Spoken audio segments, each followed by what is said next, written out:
बालक का नाम पड़ गया परीक्षित, जो हमारी कथा का मुख्य श्रोता होगा। देखो भगवान जब मदद करने आता है ना तो उर में भी आता है और उदर में भी आता है।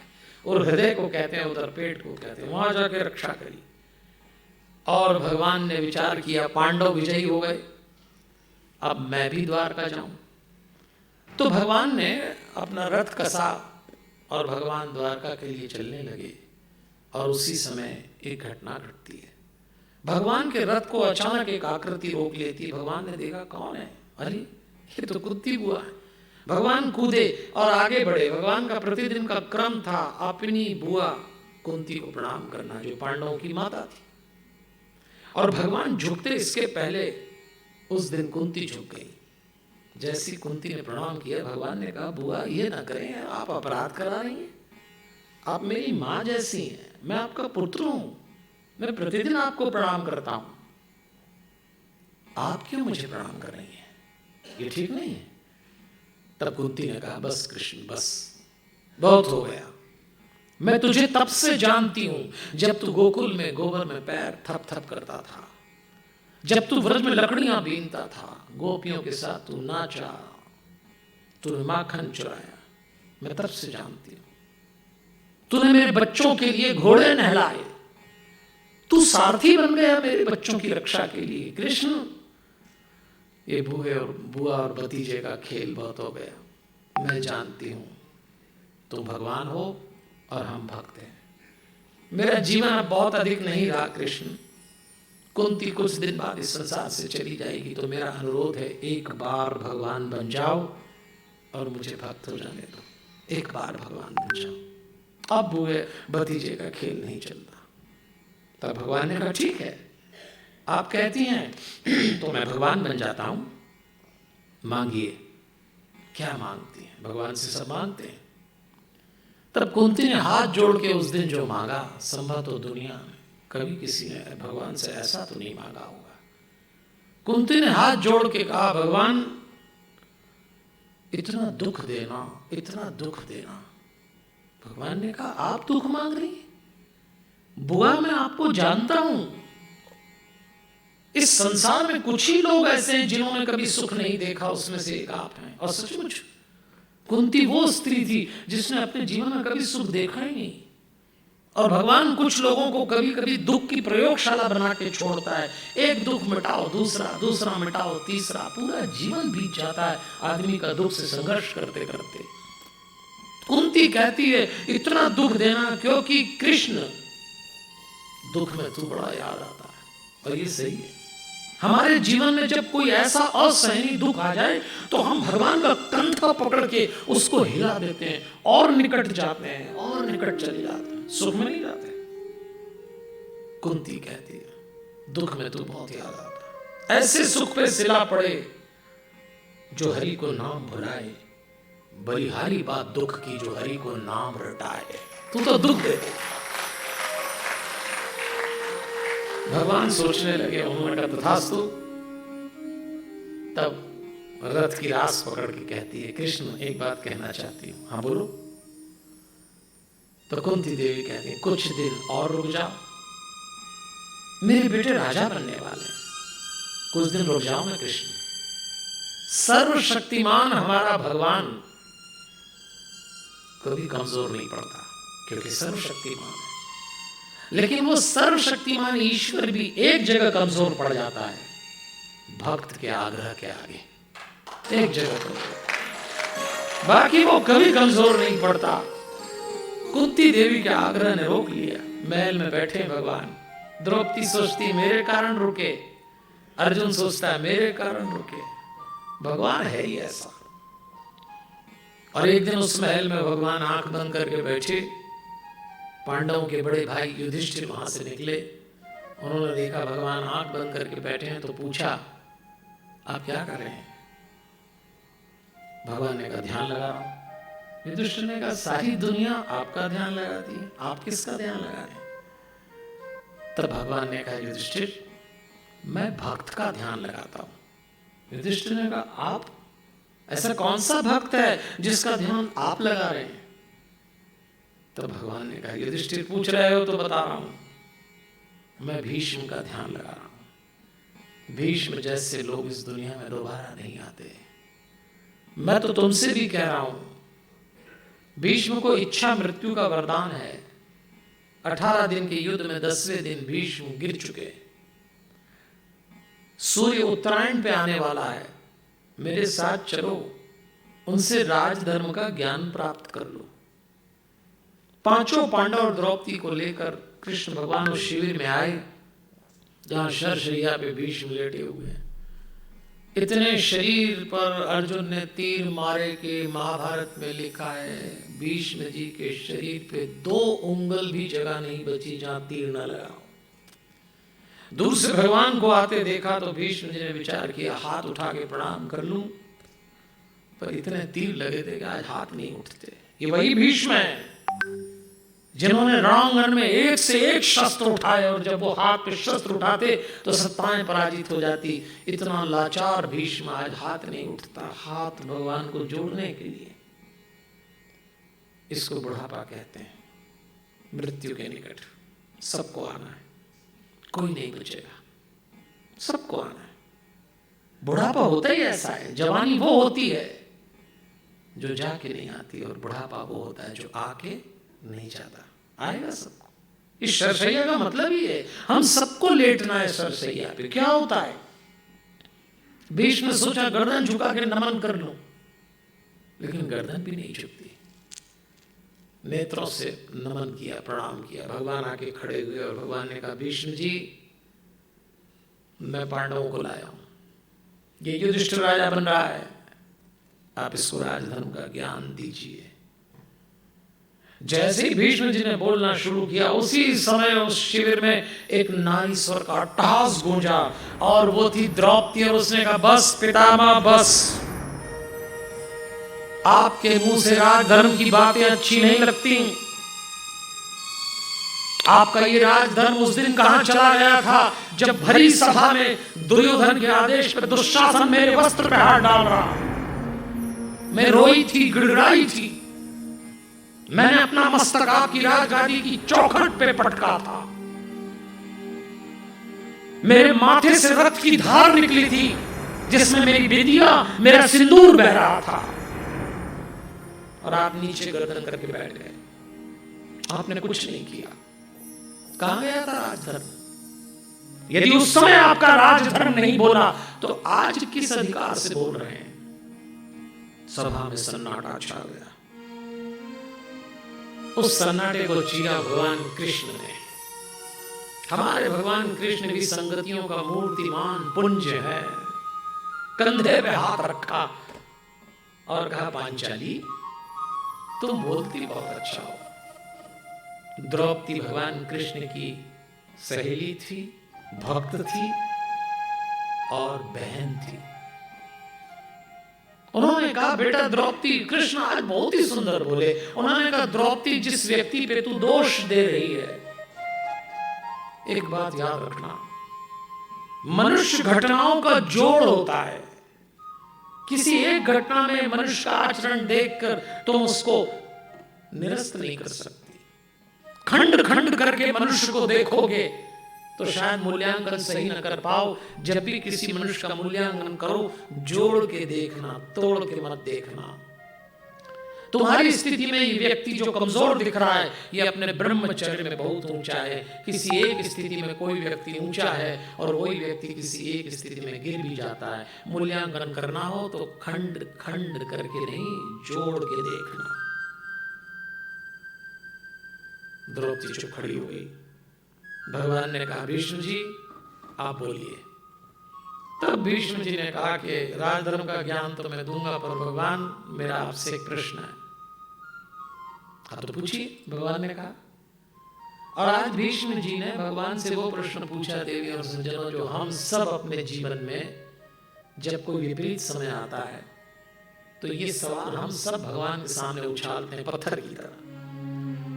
हमने ऐसा क्या किया जो असमय हमारा प्रिय व्यक्ति चला गया? हमने ऐसा क्या किया जो बीमारी आई? हमने ऐसा क्या किया जो परिवार में ऐसा हुआ? हम पहला पत्थर भगवान को उछाल के मारते हैं। अब जो उत्तर भगवान ने भीष्म जी को दिया वो हमारे बड़े काम का है।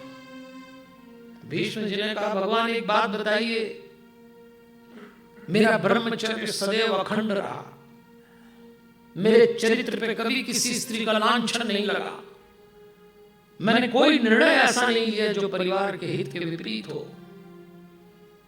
फिर मेरे साथ ऐसा क्यों हुआ कि मेरे बच्चे मेरे ही सामने देखते देखते आपस में लड़के मर गए। भगवान, मेरा वंश मेरे नेत्रों के सामने समाप्त हुआ, क्यों मेरे साथ ऐसा हुआ? ये सब हम पूछते हैं। तब भगवान ने मुस्कुराते हुए कहा कि भीष्म जी, आपके साथ ऐसा ही होना था। भीष्म ने कहा, मेरे साथ ऐसा होना? हाँ, क्योंकि आपने एक पाप किया। भीष्म जी ने कहा, मैंने कोई पाप कभी नहीं किया। तब भगवान ने मुस्कुरा के कहा, आप मनुष्यों के पाप का हिसाब रखना ही मेरा काम है। यदि तुम्हारे पाप का हिसाब तुम रखो तो रोज वही खाते बदल दो। भीष्म जी, मैं बताता हूं, ये जो स्त्री बोल रही है बिल्कुल सत्य बोल रही है। उस दिन सभा में जब ये गिड़गिड़ा रही थी, आप अपनी शपथ के कारण नीचे गर्दन करके बैठ गए। आपने शपथ ली थी कि हस्तिनापुर की राजगादी पे जो भी राजा बैठेगा आपकी निष्ठा उसके प्रति होगी, आप उसके आदेश का पालन करेंगे। ये आपने प्रतिज्ञा तब ली थी जब कुरुवंश की सत्ता पर चित्रांगद और विचित्रवीर जैसे कमजोर राजा बैठे थे। आज दुष्ट राजा दुर्योधन बैठा, आप तब भी वही प्रतिज्ञा निभा रहे हैं। ध्यान देना भीष्म जी, जिस व्यवस्था में, जिस परिवार में, जिस कुल में, जिस वंश में, जिस समाज और जिस राष्ट्र में अधिकार संपन्न व्यक्ति अनुचित होता देखकर यदि अपने आप को निष्क्रिय कर ले तो कृष्ण उसके खाते में पाप लिख देता है। आपने पाप किया, आपको हस्तक्षेप करना था। तब भीष्म जी से उन्होंने कहा, बोलिए। और भीष्म जी ने राजधर्म का ज्ञान दिया। पांडव चले गए। देवियों और सज्जनों, ये पूरा प्रसंग हमको बताता है कि ईश्वर कब कैसे हमारे साथ आ जाता है, हम नहीं जान पाते। पांडव स्वर्गारोहण कर गए। पांडव वंश में राजा हुआ परीक्षित। एक दिन शिकार खेलने निकला। बड़ा तपस्वी, बड़ा अनुशासन प्रिय, और अचानक उसकी दृष्टि पड़ी तो एक खेत में काला सा आदमी गाय और बैल को मार रहा। इन्होंने पूछा, आप कौन? गाय ने कहा, मैं धरती। बैल से पूछा, आप कौन? बोले, मैं धर्म। काले आदमी से पूछा, आप कौन? बोले, मैं कलयुग। इनको क्यों मार रहे? तब कलयुग ने कहा कि मेरे आने का समय हो गया, और जब मैं आता हूं तो मैं सबसे पहला प्रहार धर्म और धरती पे करता हूं। मैंने शुरू कर दिया।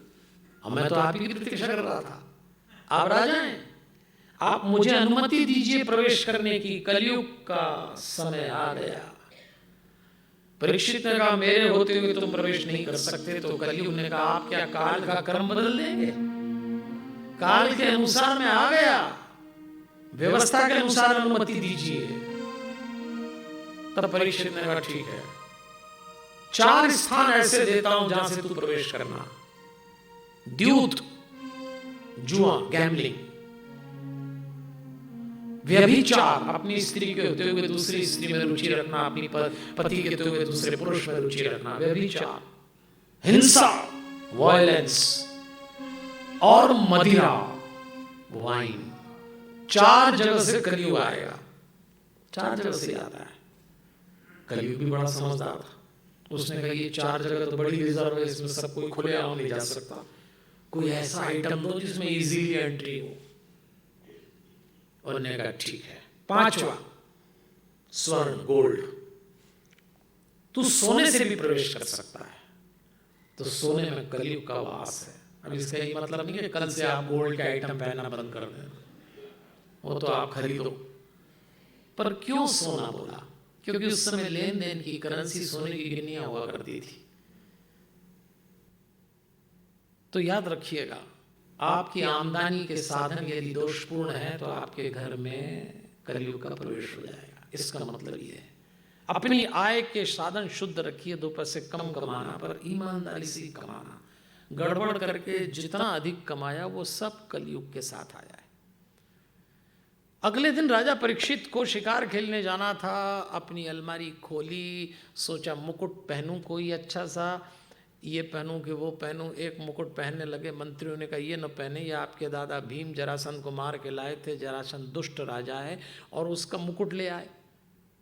किसी को कोई काम न करने को कहो तो वो वाला ज़रूर करता है, तो उसने यही पहनूंगा और पहन लिया। और बस कलयुग रास्ता देख रहा था, सोने का मुकुट पहना, घुस गया मस्तक में, घुस गया।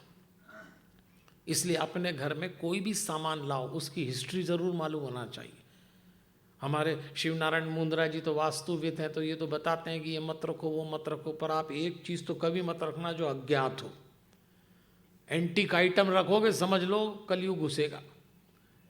हम तो इतने घरों में ठहरते हैं, कई तो चीज़ें हमको ऐसी पूछना पड़ती, ये क्या है, तो वो बोलते ये मछली। हमने कही तो मछली दिख ही नहीं रही, ये तो आधा शेर दिख रही। हाँ बोले यही एंटीक आइटम है। अब ये कोई एंटीक आइटम है, पता नहीं घर में कहाँ कहाँ के ले आते हैं। कोई एंटीक पंखा ही ले आता है, कुछ लोग खटके एंटीक ले आते हैं। अरे क्या मालूम, कोई ऐसी चीज़ घर में मत रखना, कलयुग घुसेगा नहीं तो। राजा के माथे में घुस गया। शिकार खेलने निकले, शमीक ऋषि के आश्रम से जा रहे, पता नहीं राजा को क्या सूझी, मरा हुआ सांप उठा के उनके गले में डाल दिया।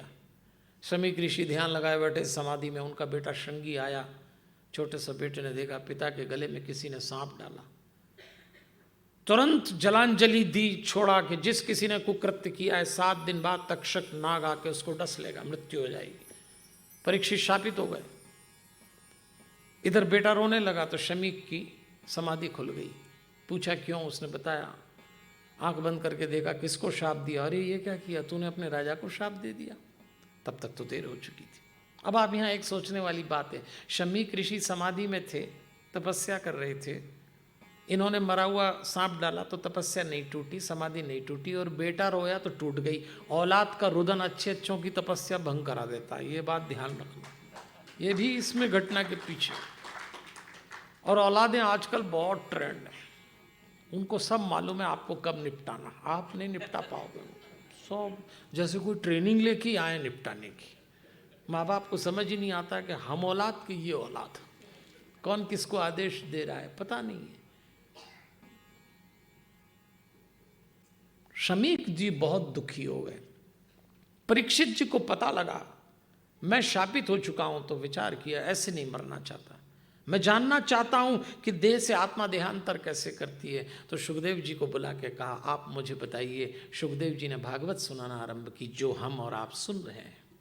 मृत्यु की कला कैसे इस देह से आत्मा स्थानांतरित करती है। और देवियों और सज्जनों, जहां आके ग्रंथकार पहला स्कंद का पूर्ण कर रहे हैं, पूर्णाहुति कर रहे हैं स्कंद की, पहले स्कंद की। भाव श्रद्धा से बोले श्री बालकृष्ण भगवान की, श्री भागवत भगवान की। अब थोड़ा सोचने वाली बात है, और सोचने वाली बात यह है देवियों और सज्जनों, कि जीवन में ऐसी स्थिति जब आए कि हमसे कोई गलत काम हो जाए, कोई ऐसा काम हो जाए जो हमें नहीं करना चाहिए, हो जाता है, तो प्रायश्चित कैसे करें, क्या करें। संसार के पास जाओगे तो संसार सुनेगा तो सही। आपके जीवन में कोई दुख आए और अगर आप संसार को सुनाओ, तो संसार की रीति है कि सुनता तो बड़े ध्यान से है संसार, पर मनी मन ये कहता अच्छी हुई इसके साथ और हो जाए। ये दुनिया की रीत है। फिर क्या करें, किसी गुरु, किसी साधु, किसी संत के पास जाइए। सत्संग में क्यों जाते हैं, क्यों सत्संग किया उसने, ये जो हम और आप कर रहे हैं ये क्या है। उन सारी बातों का समाधान है जो कहीं और नहीं मिलता। अपने अपने हिस्से का निकाल लीजिए तो समाधान तो है, वरना दुख तो आना ही है। सुखदेव जी ने परीक्षित को जब कथा सुनाना आरंभ की, तो आपको याद है देवांजन हास, देवता आए, अभी हमने थोड़ी देर पहले सुना। सुखदेव जी मुस्कुराए और उन्होंने कहा देखो समस्या आए, चिंता आए, परेशानी आए, प्रसन्न होना मत छोड़ना सबसे पहले, क्योंकि निपटारा तो रोते हुए करोगे तो भी करना है, हंसते हुए करोगे तो भी करना है। गर आसमां पे पानी के बादल आए होते, गर आसमां पे पानी के बादल आए होते, मैंने मिट्टी के खिलौने न बनाए होते। ये तो जीवन का उसूल है। आपकी तैयारी कुछ, ऊपर वाले की तैयारी कुछ और, तो क्या तैयारी करना बंद कर दोगे? आपके घर में फल का पेड़ ना हो, पड़ोसी के घर में हो, लेकिन पड़ोस के घर में अगर फल का पेड़ हो और दो लोग फल तोड़ने के लिए पत्थर मारे तो एक हाथ पत्थर तो आपके घर में भी आ जाता है। न पेड़ आपका न फल आपके, पर पत्थर आ गए। इसी का नाम जिंदगी है। कभी कभी किसी दूसरे का ही किया भुगतना पड़ता है, और यही संघर्ष है। अगर आसमां पे पानी के बादल आए होते, मैंने मिट्टी के खिलौने न बनाए होते, और फल पड़ोसी के पेड़ों पे जो न पकते कभी, मेरे आंगन में ये पत्थर न आए होते। होता है जिंदगी, इसी का नाम है। तो क्या करें, उदास हो जाएंगे? भगवान के भक्त कभी उदास नहीं रहना चाहिए। दुख और दर्द सबके जीवन में आएंगे। देखो, परीक्षित कथा सुन रहे हैं, सुखदेव जी कथा सुना रहे हैं, देवान जनहास, और हम क्या सीख रहे हैं? आइए एक छोटे से भजन के साथ आगे चलते हैं कथा। चलिए। आसमां पर पानी के बादल आए होते, मैंने मिट्टी के खिलौने न बनाए होते। हर पड़ोसी के पेड़ों पर न पकते कभी, मेरे आंगन में पत्थर न आए होते।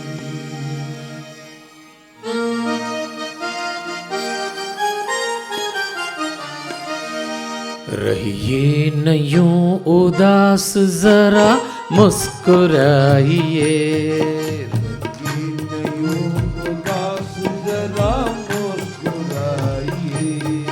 दुख दर्द भूल करके जरा मुस्कुराइए।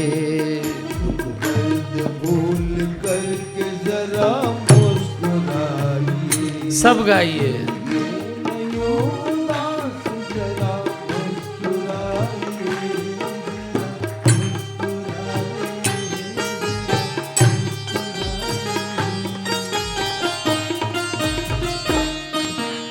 दर्द भूल करके जरा मुस्कुराइए। दर्द भूल करके जरा मुस्कुराइए।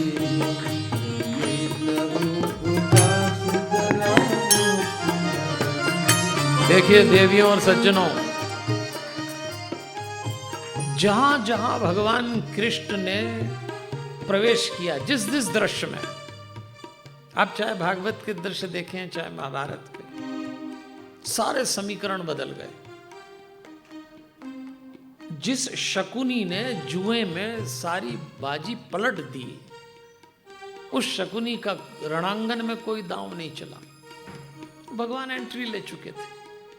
पांडव हारे इसीलिए कि भगवान अनुपस्थित थे।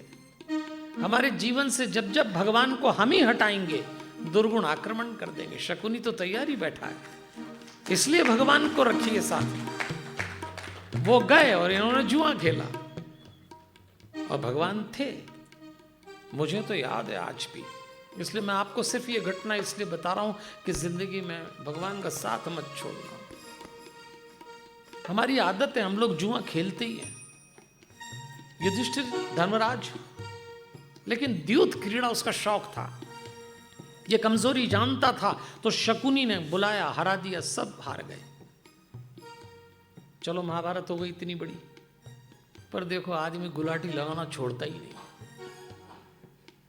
जब आखिरी में भीम, हरिओम, आखिरी में दुर्योधन गड्ढे में पड़ा, पांडव ने उसको ढूंढ लिया और कहा बाहर निकल और चल युद्ध। दुर्योधन अंदर पड़े पड़े बोलता है, अब मुझे कुछ नहीं चाहिए। इस स्थिति में जब 18वें दिन मेरा सब लुट गया तो मुझे ज्ञात हो गया, मेरा वैराग्य जाग गया, मैं तुमको सब देता हूं। भगवान ने कहा तेरे पास है ही क्या जो देता है? जो था वो तो हमने पहले ही ले लिया। उसी समय उसने कहा कि तुम में से किसी एक से मैं युद्ध करूंगा। तो युधिष्ठिर ने बात मान ली। युधिष्ठिर ने कहा तू बाहर निकला और हम में से कोई एक तू चुन ले, तू जिसको चुनेगा हम उससे युद्ध लड़ेंगे, तू लड़ लेना।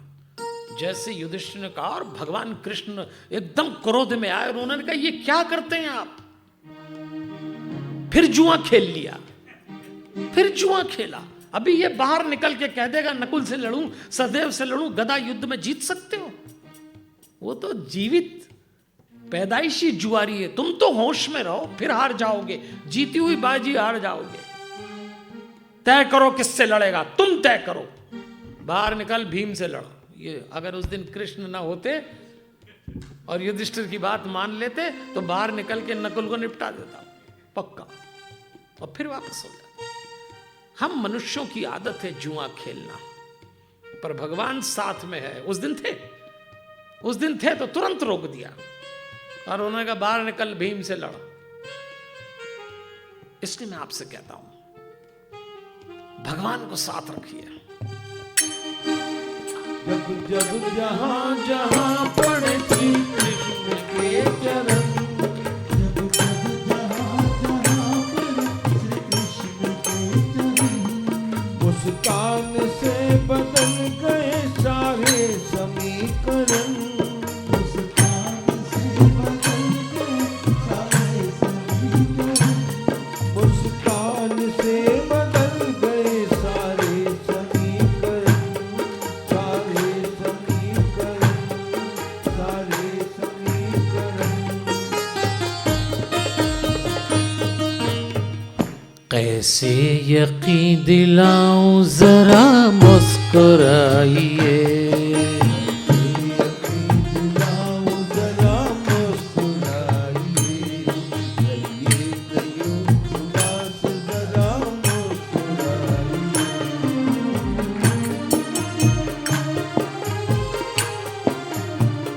तो देवियों और सज्जनों, भगवान साथ रहेंगे ना तो रिश्ते निभाना भी आसान हो जाता है। ये तो घर गृहस्थी की कथा है। कभी कभी आप देखना, आपके घर में आपका ही बहुत सगा, आपका निकट का शकुनी वाला गेम खेल जाता है, मंत्रा वाला गेम खेल जाता है। अपने ही लोग, दूसरों की जरूरत नहीं पड़ती। लेकिन भगवान अगर साथ है तो ये घड़ी भी निकल जाएगी। ऐसा होता है, समय किसी का बदल जाए तो बुद्धि भी बदल जाती है। आप अगर भक्त हैं तो हर घटना में भगवान की लीला देखेंगे। भक्त के साथ बुरा होता है तो भक्त क्या करता है? जो बुरा करता है उसका बुरा नहीं करता, वो कहता है शायद भगवान ने इस बुरा करने वाले को मेरा कोई दंड नियुक्त किया होगा, तो चलो भगवान से ही कहें और वो ही निपटाएगा। ये भक्ति की शैली है। पर बीच में भगवान रखना तो आप शायद निकाल के ले जाएंगे।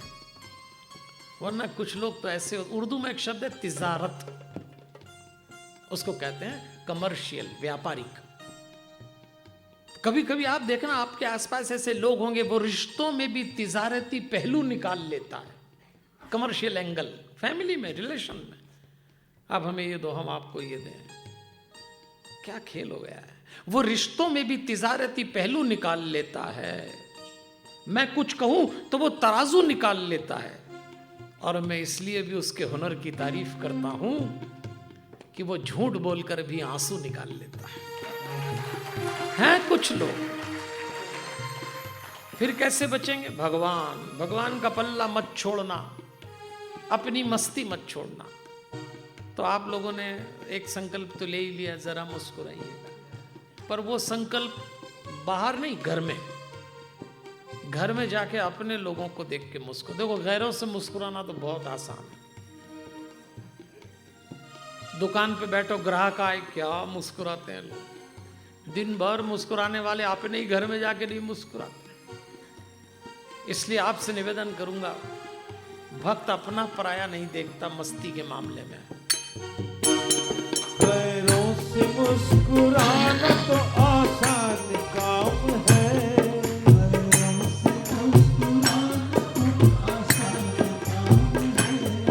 अपनों से मुस्कुराने में जाती ये जान है,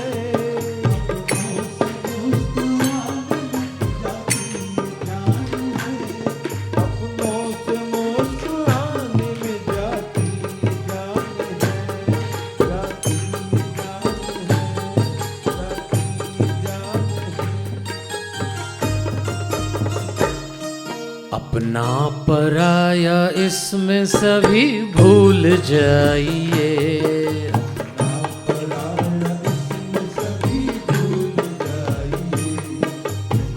अच्छा भैया जरा एक मिनट रुकिएगा, आप बहुत प्यारे लोग हैं,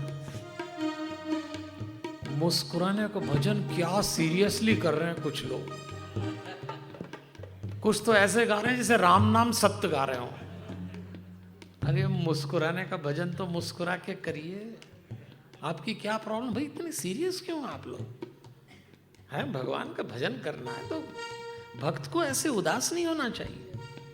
और हम जब लोगों से कहते हैं जरा मुस्कुराइए, फिर हम कहते हैं घर जाके मुस्कुराइए, तो कुछ लोग हम बोलते हैं अरे पंडित जी हमारे घर में कुछ चेहरे तो ऐसे हैं जिनको देख लो तो मुस्कुराना तो दूर उल्टी आने लगती। हाँ तो होते हैं घर में कुछ आइटम ऐसे होते हैं।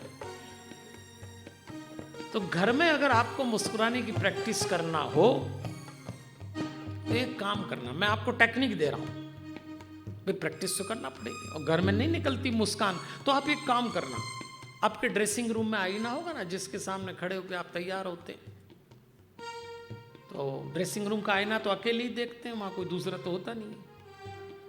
तो आप आज रात को घर में नींद हंसी ना आ रही हो तो आईने के सामने बैठना, अपना चेहरा देखना, फिर अपनी एक उंगली उठाना, फिर अपने गाल पे लगाना और खुद से बोलना आईने में, क्या बात है बड़े सीरियस दिख रहे हो, चलो मुस्कुराओ।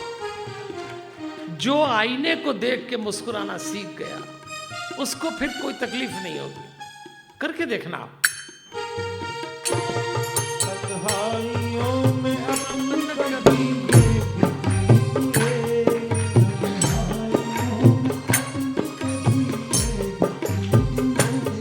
सरायने के सामने जाकर के बैठिए, सरायने के सामने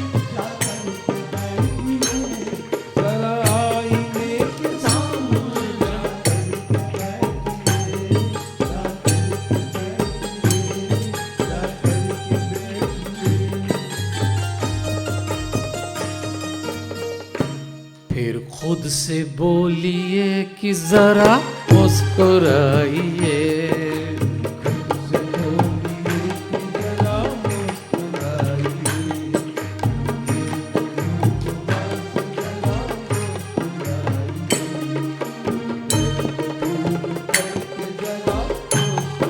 तो देवियों और सज्जनों, बाहर की दुनिया तो ऐसी चलती है, अपना घर बचाओ, कहीं ऐसा ना हो सांधी में हमारे घर के पत्ते पत्ते हिल जाएं। जनाब यहाँ सब कुछ बिकता है साहेब, रहना जरा संभाल के। ये जो दुनिया है ना, यहाँ सब कुछ बिकता है साहब, रहना जरा संभाल के। बेचने वाले हवा बेच देते हैं गुब्बारे में डाल के। तो ये दुनिया बहुत कमर्शियल है। आपको यदि कहीं सुकून मिलेगा तो घर में ही मिलेगा, इसलिए घर बचाना चाहिए। चलिए धीरे धीरे कथा आगे चल रही है। कथा सुना रहे सुखदेव जी, कथा सुन रहे हैं परीक्षित जी। प्रश्न ये था कि जीवन के समापन पे शरीर से आत्मा कैसे निकलती और भागवत का जन्म हुआ। अब हम दूसरे स्कंद में चलते हैं। और मैं फिर आपसे कह चुका हूं, इस दुनिया पे बहुत अधिक मत टिकिए। ये दुनिया कुछ बहुत अधिक देगी नहीं, लेकिन आदमी हम लोग बावले हो जाते हैं। दुनिया मिल जाती तो भी, न मिलती तो भी। एक गांव में एक पागल खाना था। पागल खाने कभी गए आप? ऐसा मानते हैं कि जो पागल होता है वो पागल खाने भेज दिया जाता है। तो आपको क्या लगता है सारे पागल पागल खाने पहुंच जाते हैं? कुछ बाहर भी घूम रहे हैं। आज एक प्रयोग करके देखना, जिंदगी में कभी मौका लगे कि आपको कोई सड़क पे किसी मैदान में या कहीं लावारिस सब पागल दिख जाए, तो हम क्या करते हैं? उसको देख के बोलते हैं पागल है, चल देते हैं। पर मेरा आपसे निवेदन है कि किसी पागल को 5 मिनट रुक के देखना। 5 मिनट किसी पागल की एक्टिविटी देखना, वो कैसे कपड़े फाड़ रहा है, कैसे चिल्ला रहा है, किसी को भी पत्थर मार रहा है, किसी के लिए गाली बक रहा है। ये सब पागल के 5 मिनट तक देखना। और छठे मिनट आप खुद से ये बोलोगे, ये जो बाहर कर रहा है ये अपन अंदर करते ही रहते हैं, सब कर रहे हैं, सब कर रहे हैं। वो डिक्लेयर्ड है, आप अनडिक्लेयर्ड हो।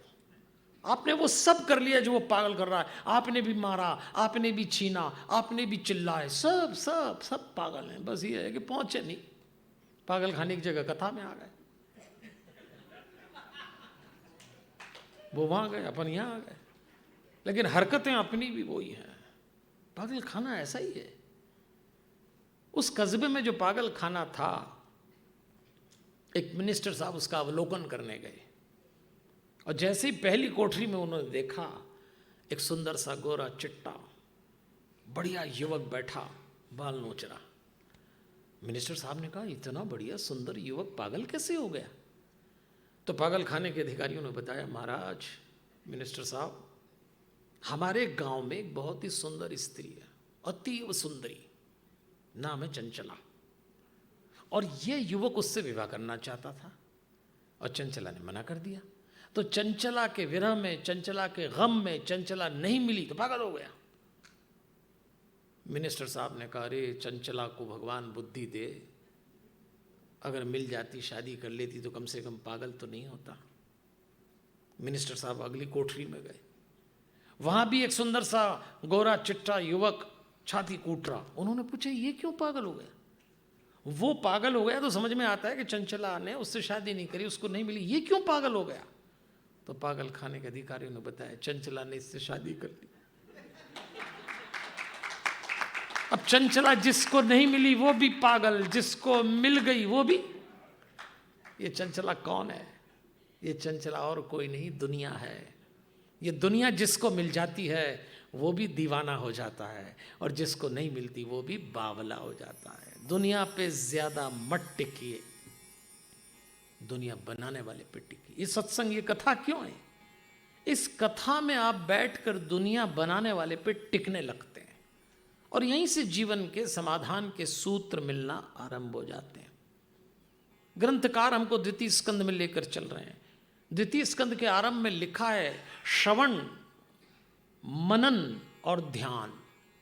कथा कैसे सुनी जाए? श्रद्धा से श्रवण करिए, जो श्रवण किया उसका मनन करिए, और उसके बाद ध्यान। ये वही ध्यान है जिसको अंग्रेजी में मेडिटेशन कहा है। अब भागवत में इस बात का संकेत आया कि भक्त को 24 घंटे में थोड़ी देर ध्यान जरूर करना चाहिए। फिर लिखा, किस देवता की पूजा किस लिए करें, ये भी बताया है। अब जब भागवत का दूसरा स्कंद पढ़े तो दूसरे 12 स्कंद, 335 अध्याय, 18,000 श्लोक हैं। तो दूसरे स्कंद में लिखा है, भाई इस देवता की पूजा इसलिए, संतान प्राप्त करना हो तो प्रजापति की पूजा करो, सौंदर्य प्राप्त करना हो तो गंधर्व की पूजा करो, पत्नी अच्छी प्राप्त करना हो, सुंदर पत्नी प्राप्त करना हो तो उर्वशी की पूजा करो। पर ध्यान देना, केवल सुंदर पत्नी ही मिलेगी। एक बार किसी ने भागवत पढ़ ली, हमारी सुन ली, युवक ने, कुंवारा था। अब इसमें लिखा था कि सुंदर पत्नी चाहो तो उर्वशी की पूजा करो, तो पहुंच गया, लगा उर्वशी के मंत्र मिल गए, पंडित जी लोग दे देते, दे उर्वशी को मनाया तो शादी हो गई। 3 साल बाद हम मिले। हमने कहा, क्यों भाई, तुम एक बार हमसे भागवत में पूछ रहे थे कि उर्वशी की पूजा करो तो सुंदर पत्नी मिलती, तेरा क्या हुआ? बोले मिल गई। मैंने कहा, तू फिर भी टेंशन में दिख रहा। बोले बस मैं उर्वशी को ही ढूंढ रहा हूं। अब क्या मांगेगा? बोले बस सुंदर पत्नी तो मिली, पर बहुत कलह करने, लड़ाई करने वाली मिल गई। पर भगवान ने कहा, उर्वशी ने कहा, इस बात की कोई गारंटी नहीं, केवल सुंदर मिलेगी, बाकी तुम तुम्हारी जानो। लेकिन अलग अलग भगवान का अलग अलग रूप है। तो भागवत ने बताया कि यदि यश चाहते हो तो यज्ञ देवता की पूजा करो, सबके स्वामी बनना चाहते हो तो ब्रह्मा की करो, धर्म चाहते हो तो विष्णु जी की पूजा करो, विद्या चाहते हो तो शंकर जी की पूजा करो, और पति पत्नी के संबंध यदि अच्छे रखना चाहते हो तो पार्वती की पूजा करो। हालांकि आप लोगों को तो जरूरत ही नहीं है कुछ, आप तो जितने पति पत्नी बैठे सबके संबंध क्या मधुर है। आपके तो चेहरे की अदाई बता रही क्या मुस्कान है। आपको तो क्या करना संबंध तो दूसरों के लिए, कि जिसके खराब हो वो पार्वती जी को पूजे, ऐसा भागवत में लिखा है। आपका तो कुछ काम, क्या बढ़िया, देखो सब बैठे हुए हैं, कितनी समझदारी से कथा सुन रहे हैं। कोई किसी को देख भी नहीं रहा, पति पत्नी। नहीं तो हमारी कथा में आधे टाइम तो पति पत्नी को देखता है, पत्नी पत्नी को देखती। कई बार तो हम पूछते हैं क्या बोलने नहीं, याद दिला रही थी, देखो तुम्हारे लिए ही कह रहे हैं। लेकिन ऐसा ग्रंथ में लिखा है किस देवता की पूजा किसके लिए करें। फिर विराट का वर्णन आया। एक दिन भगवान विष्णु ने ब्रह्मा जी से कहा कि ब्रह्मा जी आप सृष्टि का निर्माण करते हैं। उस समय मनस सृष्टि का निर्माण होता था। मनस सृष्टि का अर्थ ब्रह्मा जी सोचते, ऋषि मुनि पैदा हो जाते। संतान ऐसे ही ब्रह्मा जी सोचते, संतानें पैदा होती। विष्णु जी ने कहा कब तक मनस सृष्टि करेंगे ब्रह्मा जी, अब आपको मैथुनी सृष्टि का निर्माण करना चाहिए। मैथुनी सृष्टि का अर्थ होता है स्त्री और पुरुष के देह के मिलन से संतान का जन्म होना। विष्णु जी ने कहा तो ब्रह्मा जी ने विचार किया, संकल्प लिया।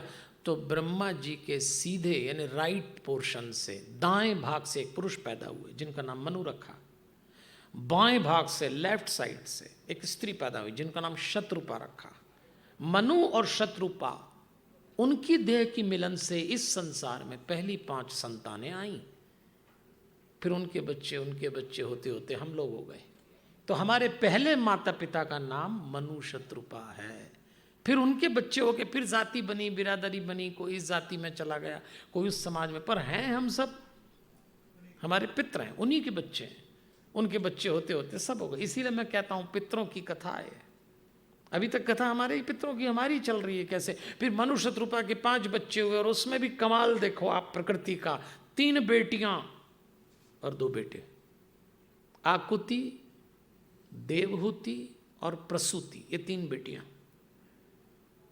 उत्तानपाद और प्रिव्रत, ये 2 बेटे। ये पहले बच्चे हैं संसार। अब आप विचार करके देखना, इस संसार की जो पहली 5 संतानें हैं उनमें से 3 बेटियां हैं। भगवान को क्या दिक्कत थी, 3 बेटे देता, 2 बेटी देता। लेकिन भगवान ने 3 बेटी दे के कहा इस संसार में पुत्रियों के जन्म पे मैं बहुत प्रसन्न होता हूँ और हमें भी ध्यान रखना चाहिए, कभी भी कन्या की भ्रूण हत्या न करें। ये भगवान के आदेश के विरुद्ध है और पाप है। हमारे घर कन्या का जन्म हो तो उतना ही प्रसन्न होना चाहिए। इस संसार की 5 संतानों में से 3 बेटियां और 2 बेटे, यही लीला है।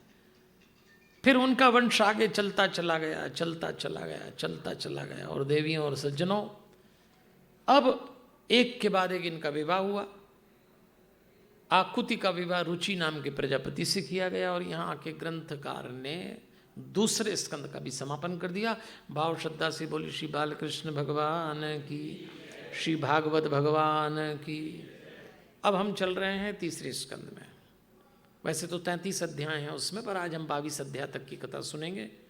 12 स्कंद, 335 अध्याय, 18,000 श्लोक का महान और विशाल ग्रंथ। कथा चल रही है धीरे धीरे। विदुर जी, उद्धव, मैत्रेय जी, इन सब के प्रसंग आते हैं। मनु और शत्रुपा इनके बच्चे होते हैं जिनकी हम कथा सुन रहे हैं। इनकी दूसरी बेटी का नाम था देवहूति। हुति बुद्धि को कहते हैं, देव जो भगवान में लगी हुई बुद्धि, वो देवहूति। कर्दम नाम के एक ऋषि ने तपस्या की, ब्रह्मा जी प्रकट हुए। कर्दम ने कहा ब्रह्मा जी मैं आपसे एक बात जानना चाहता हूँ, मैं ऋषि हूँ, मैंने तपस्या की है, तो क्या मैं गृहस्थी बसा सकता हूँ? क्या मुझे गृहस्थी में परमात्मा मिल जाएंगे? तब ब्रह्मा जी ने कहा कर्दम तुम अवश्य गृहस्थी बसाओ, परमात्मा को प्रकट होने के लिए गृहस्थ बहुत प्रिय है। कभी कभी हम लोगों के मन में आता है भगवान की भक्ति करो, अरे कहाँ घर परिवार का जंजाल हो गया। ये कभी ना सोचिए, घर छोड़ के किसी को भगवान मिलाए? भगवान अपना घर छोड़ के तुम्हारे घर आने को तैयार है और तुम अपना घर छोड़ के उसको ढूंढ रहे हो। भगवान तो कहता है मैं तो आता हूँ गृहस्थी में। कर्दम तुम गृहस्थी बसाओ, परसों तुम्हारे यहाँ मनु शत्रुपा अपनी कन्या देवहूति का प्रस्ताव लेके आएंगे, तुम स्वीकार कर लेना। और ऐसे मनु शत्रुपा की दूसरी कन्या देवहूति का विवाह कर्दम ऋषि से होता है। कर्दम ऋषि और देवहूति के दाम्पत्य के लिए ग्रंथकार ने लिख कर दिया, शारीरा मानसा दिव्या वयासे ये च मानुषा भौतिकाश्च कथम क्लेशा बाधन्ते हरि संशयम। इस पूरे श्लोक में हरि संशयम शब्द बड़े काम का है। श्लोक का अर्थ तो यह है कि जो हरि आश्रित है उसको शारीरिक, मानसिक, दैहिक और भौतिक दुख कष्ट नहीं पहुंचा सकते। अब आइए, ये पूरी जिसको कहते हैं ना फैमिली मैनेजमेंट पे लिखा हुआ श्लोक है। हम सब परिवार लेके बैठे हैं, तो ग्रंथ ये कह रहा है कि जिसके परिवार हरि आश्रित हो, हरि संशयम, जिसके घर के केंद्र में ईश्वर हो, जो अपनी गृहस्थी को भगवान के भरोसे चलाता हो, उसको 4 दुख कभी नहीं सता सकते, शारीरिक, मानसिक, दैविक और भौतिक। अब इसका क्या मतलब? इसका ये मतलब नहीं कि ये दुख नहीं आएंगे, ये तो आएंगे। ये तो भगवान अवतार लेता है तो उनके जीवन में भी आते हैं, पर भगवान कहता है ये चारों दुख तुम्हारे जीवन में आए, शारीरिक, मानसिक, दैहिक, भौतिक, लेकिन यदि तुम मेरे भक्त और तुमने मुझे अपने जीवन के केंद्र में रखा है तो इन दुखों को सहन करने की शक्ति मैं तुम्हारी बढ़ा दूंगा। दुख तो आएंगे पर सहन शक्ति बढ़ जाएगी। और देखो, दुख सहन शक्ति के आगे हार जाते हैं। अगर दुखों को पता लग जाए कि आदमी कमज़ोर है तो और परेशान करते हैं, इसलिए कभी उसका पल्ला नहीं छोड़ना चाहिए। हरि संशयम, केंद्र में कौन है? आपके केंद्र में, आपके जीवन के केंद्र में कौन है, ये बात तय करेगी। इसलिए आप ही को तय करना है। आपके जीवन के केंद्र में परमात्मा को आपको लाना है, कोई दूसरा नहीं ला सकता, कोई दूसरा आ भी नहीं सकता। पर लोग अपनी गृहस्थी में परेशान होते हैं तो समाधान दूसरों में जाके ढूंढते हैं। हमारे पास ही आ जाते हैं कोई लोग कि पंडित जी क्या चल रहा है। हम पूछते भाई तुम्हारा ठीक है? नहीं नहीं, बोले पत्नी कहना नहीं मानती। तो पंडित जी क्या करेंगे इसमें? हाँ, तेरी घरवाली तेरा कहना नहीं माने तो तू जमा कार्यक्रम। नहीं, बोले आप कुछ करो। हम कहाँ से करें? हमारी नहीं सुनता, दूसरे के पास चला जाता है। कुछ तो गंडे ताबीज बनवाते हैं। अरे गंडे ताबीज से कोई घरवाला या घरवाली कंट्रोल में आया है किसी के? कुछ लोग बाबा जी से गंडे ताबीज बना, कुछ बाबा भी दे देते हैं कि ले जाइए धागा बांध ले, इससे क्या होगा? बोले आज के बाद तेरा पति तू जो बोलेगा वही करे। अब बताओ, ऐसे धागे मिलते तो फैक्ट्री नहीं डाल लेते पंडित लोग धागे की?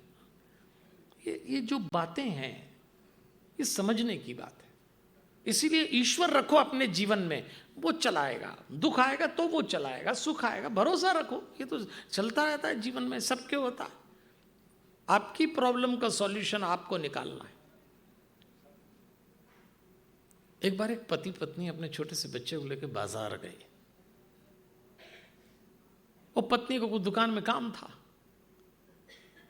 2-2.5 साल का बच्चा था। उसने अपने पति से कहा इसको रखो गोदी में और देखना रोए नहीं, ठीक से रखना, मैं अंदर से 10 मिनट में आती हूं, ध्यान रखना।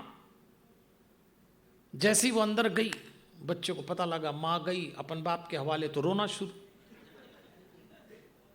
अच्छा, ये बच्चे भी जानते हैं कब रोना, और दे रोना शुरू। अब बाप उसको समझा रहा है शांति रख, लेकिन वो रोना ही बंद ना करे।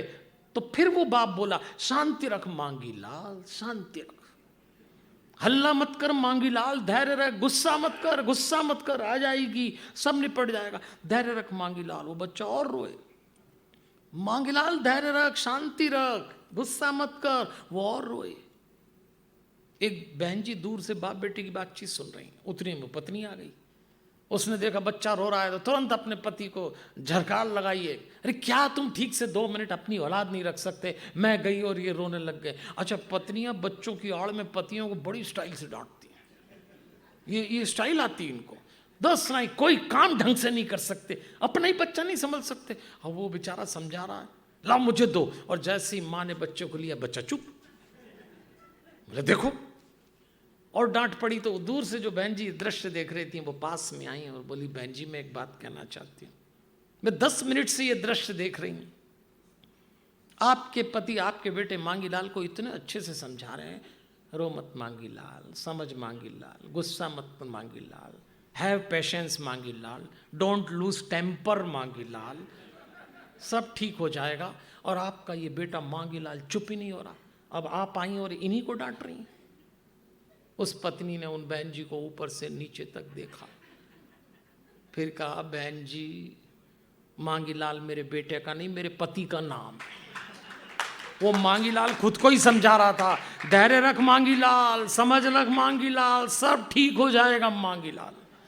जिस मांगी लाल ने खुद को समझा लिया, उसका काम निकल गया। लेकिन दूसरों के पास भागते फिरते, अच्छा कई तो इस कथा में इसलिए आ जाते हैं कुछ सॉल्यूशन मिल जाए, तो तुम आए तो तुम्हारी घरवाली भी आई, तो तुमको सॉल्यूशन मिला तो उसको भी मिल गया। कोई ऐसा होता है क्या? विवेक जगाइए। मैंने कहा ना आपसे, इस कथा के लेखक गणेश जी हैं। विवेक जगाइए। विवेक का मतलब ही आत्मा पे जीना होता है।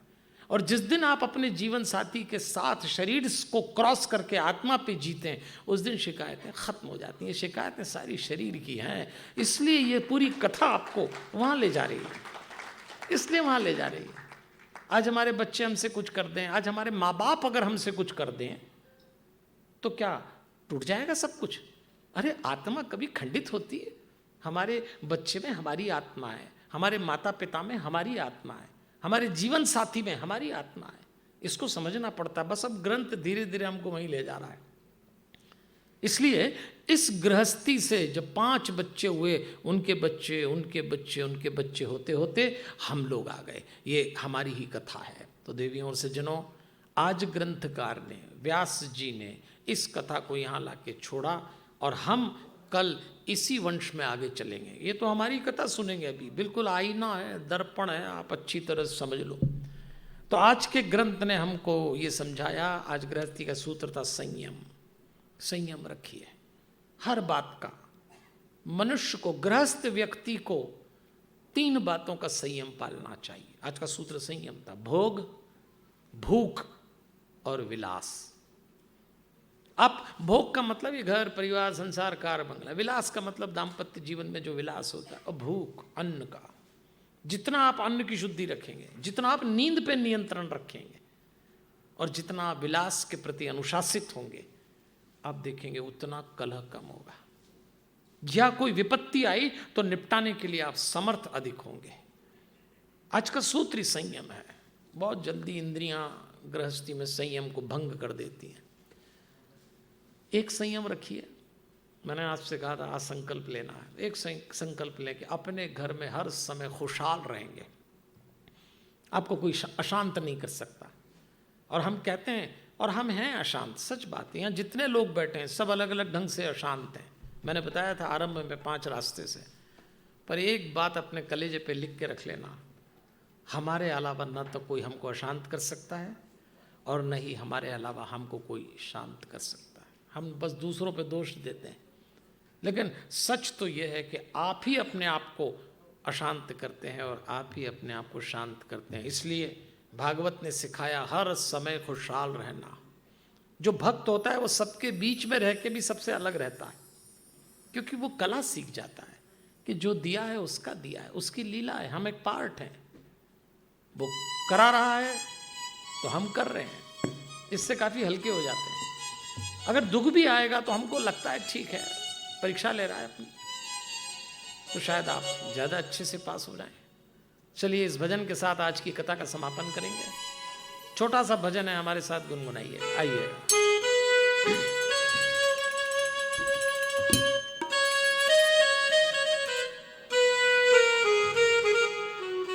हर समय खुशहाल रहना कोई हमसे सीख ले। हर समय खुशहाल रहना कोई हमसे सीख ले। हर समय खुशहाल रहना कोई हमसे सीख ले। सब में रहकर अलग रहना कोई हमसे सीख ले।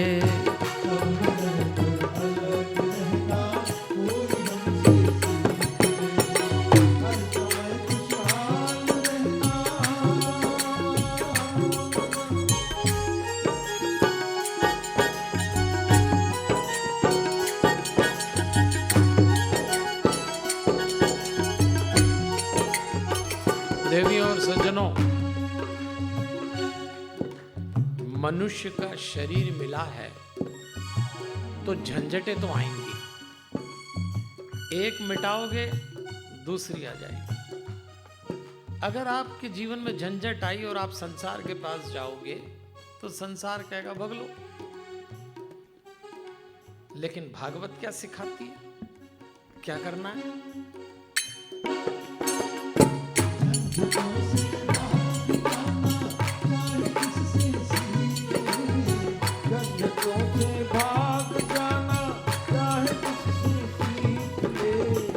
झंझटों में रहकर बचना कोई हमसे सीख ले।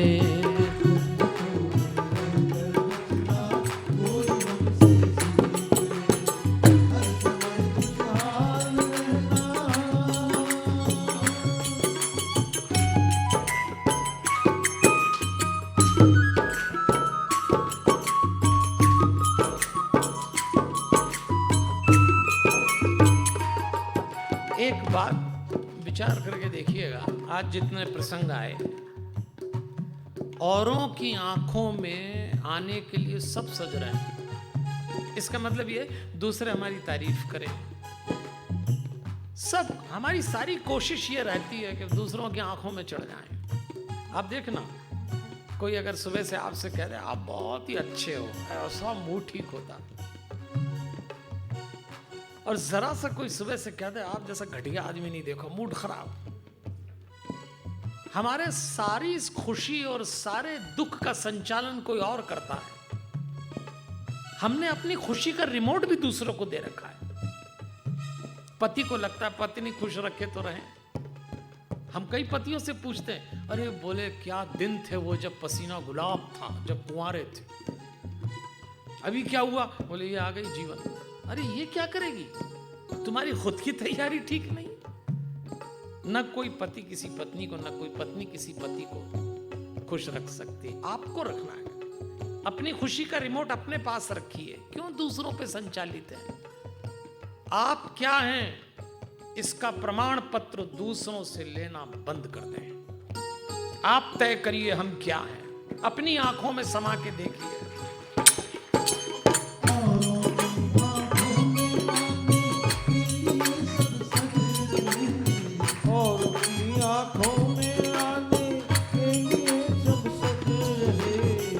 अपनी आंखों में समाना कोई हमसे सीख ले। अपनी आंखों में समाना कोई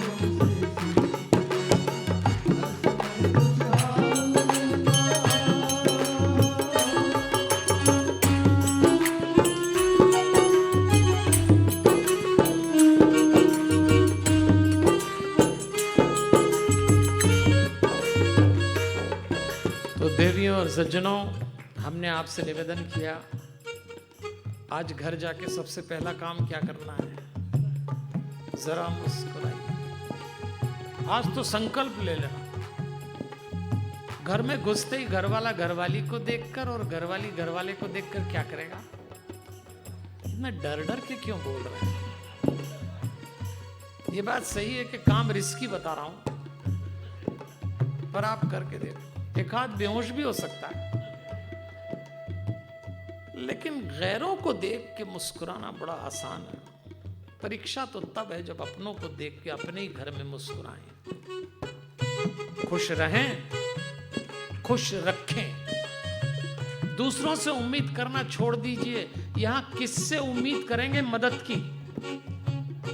यहां किससे उम्मीद करेंगे मदद की? धूप में बैठे खुद पेड़ लगाने वाले, कोई आपकी क्या मदद करेगा? आप अपनी तैयारी करिए। तो आज कथा को हम विराम दे रहे हैं। कल ठीक 4 बजे मैं तो आ जाऊंगा, आपकी आप जानो, लेकिन हम आएंगे 7 बजे, आपको विदा कर देंगे। समय पे आइए। ये कथा जो आयोजित की है लव फॉर ह्यूमैनिटी नीव नाम की संस्था ने, सुभाष राठी जी, शिवनारायण मुंदड़ा जी, प्रकाश माहेश्वरी जी और बहुत सारे लोग। इस कथा का मकसद केवल एक कर्मकांड नहीं है, केवल एक आयोजन टिक करना नहीं है। किसी के भी जीवन में अगर पॉजिटिव चेंज आए, रूपांतरण हो जाए, कोई समस्या का सूत्र समाधान का मिल जाए, तो इन लोगों का प्रयास सफल होगा। ये कथा एक अलग दृष्टि से की जा रही है। ये उन दिवंगतों के प्रति श्रद्धांजलि है जिन्होंने आज हमको इस लायक बनाया। ये देह किसी का हिस्सा है, हम किसी का अंश हैं। हम उनका उपकार लौटाने के लिए बैठे हैं। इसलिए हम आपको बोलते हैं इधर उधर मत देखो, हमें सुनो, क्योंकि आपके माध्यम से आपके पितृ इस कथा को सुन रहे हैं। ध्यान देना, जरा सा आप इधर उधर होते हैं और उनको सुनाई देना बंद हो जाता है। आप लोग मोबाइल लेके चलते हैं और आपको कहीं सिग्नल नहीं मिले तो आप बड़े बेचैन हो जाते हैं, तुरंत वहां जाते हैं जहां सिग्नल है। आपसे जो कथा सुनने का सिग्नल क्रैक होता है तो पितृ बेचैन हो जाते हैं। और याद रखना, जिसका पितृ बेचैन वो अशांत। इसलिए सुना करो, इसलिए सुना करो, जरा मुस्कुराइए। अब सुमड़े की तरह तो बस सुनो। देखो, आप में से जो परमानेंट सुमड़ा होगा उसका तो मैं कुछ नहीं कर पाऊंगा, लेकिन जो मुस्कुरा सकता है उसको तो मुस्कुराना चाहिए।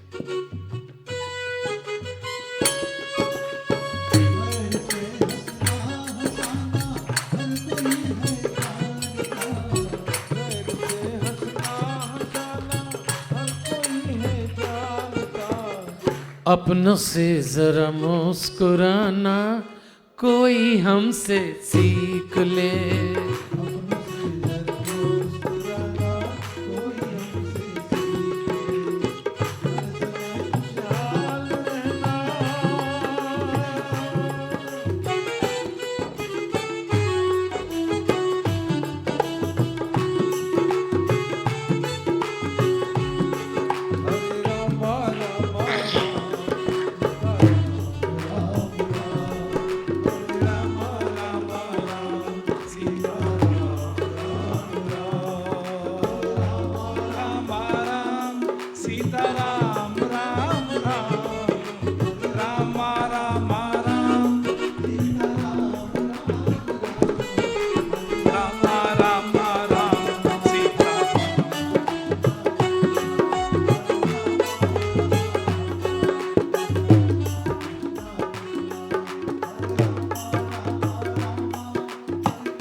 बोले वृंदावन बिहारी लाल की।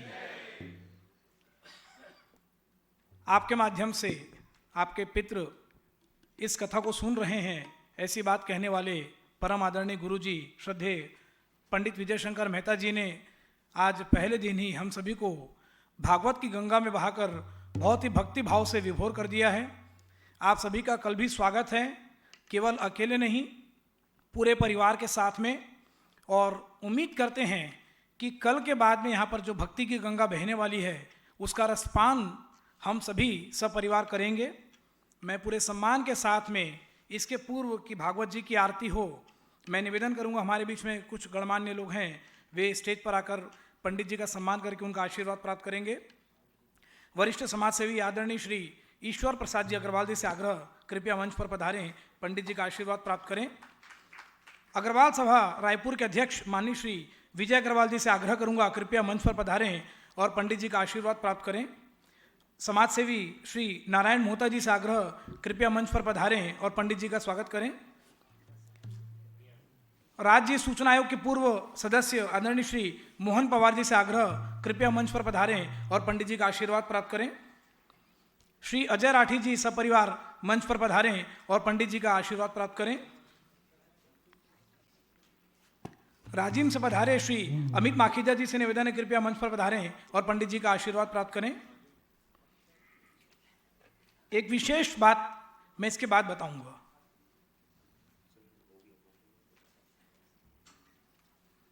हमारे बीच में एक ऐसी शख्सियत है,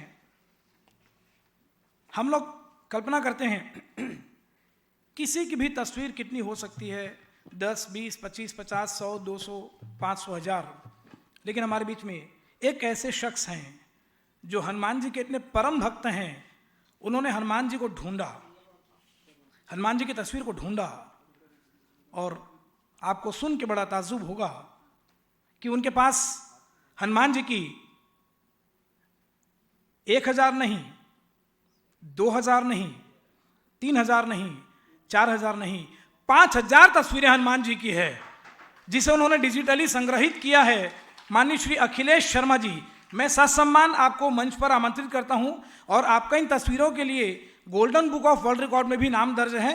मैं चाहूंगा कि आप मंच पर पधारें, पंडित जी का आशीर्वाद प्राप्त करें। अखिलेश शर्मा जी।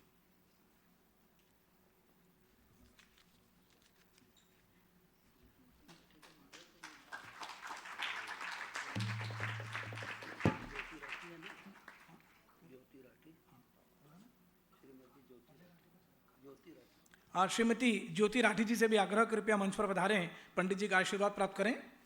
और इसके बाद में भागवत जी की आरती होगी। मैं निवेदन करूंगा लव फॉर ह्यूमैनिटी न्यू सेवाभावी संस्था के अध्यक्ष श्री सुभाष राठी जी सपरिवार पधारे मंच पर, और साथ में आरती के लिए श्री संतोष परमार सपरिवार मंच पर पधारें, श्री राजेश डागा सपरिवार मंच पर पधारें, श्री अरविंद गुप्ता सपरिवार मंच पर पधारें। भागवत जी की आरती। उससे पूर्व एक सूचना हम देना चाहते हैं। कल से मोबाइल आपका वाइब्रेशन में रहेगा, क्योंकि आज कथा में बहुत सारे लोगों के मोबाइल बजे हैं। और दूसरा, कल से चरण पादुका इस सभागृह से बाहर रहेगी। इतना नियम 7 दिन हम पाले, जो गुरुजी ने हमसे कहा है। हम चाहते हैं कि पूरे मन से इस भागवत को हम सुने। और तीसरी बात ये कि आज मूल पाठ का शुभारंभ हुआ है। कोई अगर अपने परिचित, अपने परिवार के किसी भी स्वर्गस्थ सदस्य के स्मृति में मूल पाठ अगर आयोजित कराना चाहता है तो वे उनका नाम और गोत्र फोटो के साथ हमें दे दे, तो वहाँ हम मूल पाठ के वहाँ पे हम स्थानांतरण करा सकें। धन्यवाद। आदरणीय श्री हनुमान प्रसाद जी अग्रवाल जी, आदरणीय श्री संतोष भैया, संतोष अग्रवाल जी, आपसे भी मंच पर पधारने का आग्रह। संतोष भैया, हनुमान प्रसाद जी, आरती के लिए प्लीज। संतोष भैया।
ओम जलेन शीतलीकरणं पुष्पे देवाभिवन्दनं देहौ शान्तिरन्तरिक्षगं शान्तिः पृथिवी शान्तिरापः शान्तिरौषधयः शान्तिः वनस्पतयः शान्तिर्विश्वे देवाः शान्ति ब्रह्म शान्तिः सर्वगं शान्तिः शान्तिरेव शान्तिः शामां शान्तिरेदिघे मंत्रपुष्पाञ्जलि हरिः ओम यज्ञेन यज्ञमजयन्त देवास्तानि धर्माणि प्रथमान्यासन्न ते गणाकं महिमानः सजन्त यत्र पूर्वे साध्याः शान्तिदेवाः हरिः ओम एकदन्ताय विद्महे वक्रतुण्डाय धीमहि तन्नो दन्ते प्रचोदयात् हरिः ओम नन्दनन्दनाय विद्महे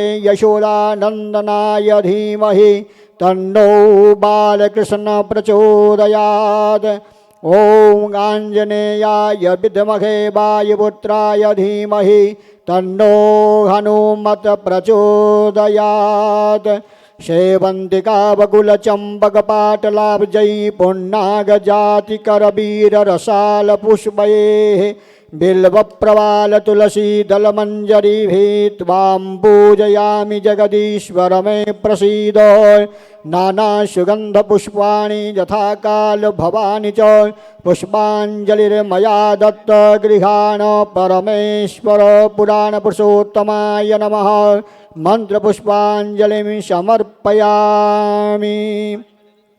बोलिए भागवत भगवान की जय, वृंदावन बिहारी लाल की जय, श्री हनुमान जी महाराज की जय, श्री महाकाल भगवान की जय, सदगुरुदेव भगवान की जय। धर्म की जय हो, अधर्म का नाश हो, प्राणियों में सद्भावना हो, विश्व का कल्याण हो। सत्य सनातन धर्म की जय हो, गौ माता की जय हो, गंगा मैया की जय हो, भारत माता की जय हो, आज के आनंद की जय हो। जय जय श्री राधे, जय जय श्री राधे, जय जय श्री राधे। नमः पार्वती पतये हर हर महादेव। आज की पावन भागवत कथा यहाँ विश्राम की ओर है। कल सभी लोग 4 बजे से लेकर के 7 बजे तक पुनः महाराज जी के मखार बिंदों से भागवत कथा को श्रवण करेंगे। सभी लोग समय पर आइएगा। ठीक 4 बजे महाराज जी व्यास आसन पर विराजमान